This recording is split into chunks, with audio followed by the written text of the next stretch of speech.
You know, for me to train, I like to get up in the morning and run a marathon before breakfast. And then do some speed work, maybe a 10 or 12 mile run in the afternoon, but at a faster tempo.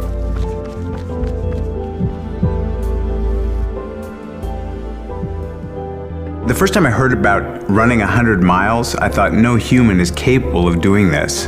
And when you do it yourself, I think it just breaks boundaries.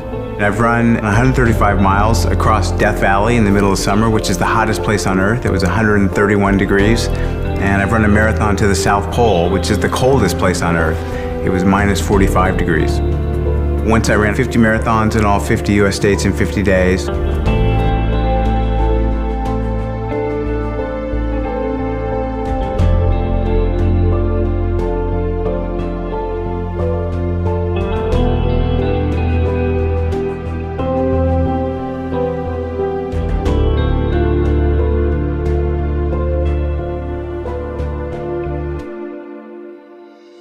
I kind of followed the prescription for happiness that we have here in America. You go to a good college, you get a good degree, you get a nice job, you make a lot of money, you buy a lot of shit, and happiness follows.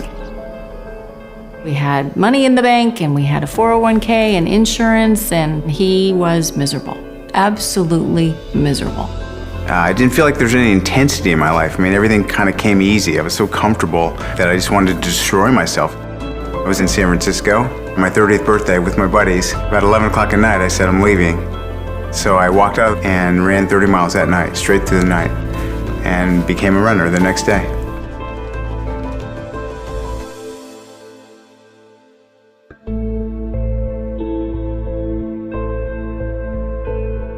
I've been sliced and diced and analyzed by a lot of the scientific community. There's a program called Stan Lee's Superhumans. And they found that I have a unique ability to buffer something called lactic acid, byproduct of cellular respiration. Say you take a heavy weight and you start doing curls, you can do maybe 4 or 5 reps, and then you start feeling that burning sensation in your arm, and you got to put the weight down.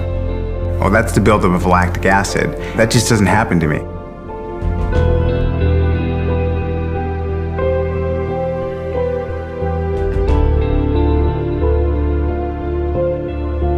He's the real deal.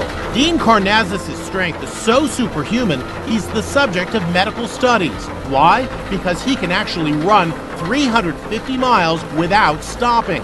That's the distance from Los Angeles to San Francisco. Unbelievable.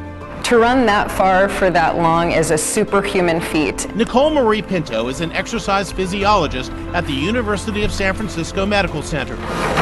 She says as we exercise, lactate builds up, causing the body to cramp and tire. Not Dean. Incredibly, his body's genetics are such that he's able to continuously flush out lactates, allowing him to run inhuman distances.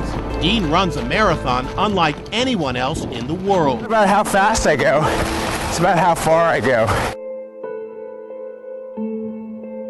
Pain. What does that word mean to you? And what should that word mean to other humans, in your opinion? I've shifted my paradigm on pain, so I don't try to avoid pain anymore. In fact, even when I run the London Marathon on Sunday, it's going to hurt. There's going to be a point where it's going to be painful. And I'm looking forward to it. Not in a masochistic sort of way, like, okay, can I be the master of my mind? Can I get through this pain? Because it's all perception. Pain's perception. And can I push through it? And I kind of thrive on that. Yeah, it's a challenge. I think pain is a challenge to overcome like any other challenge.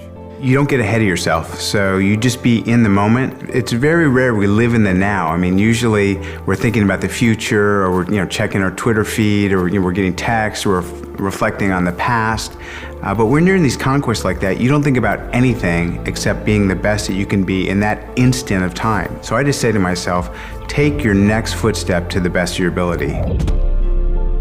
Okay, take your next footstep. And it's a struggle. Sometimes just to put one foot in front of the other is a struggle.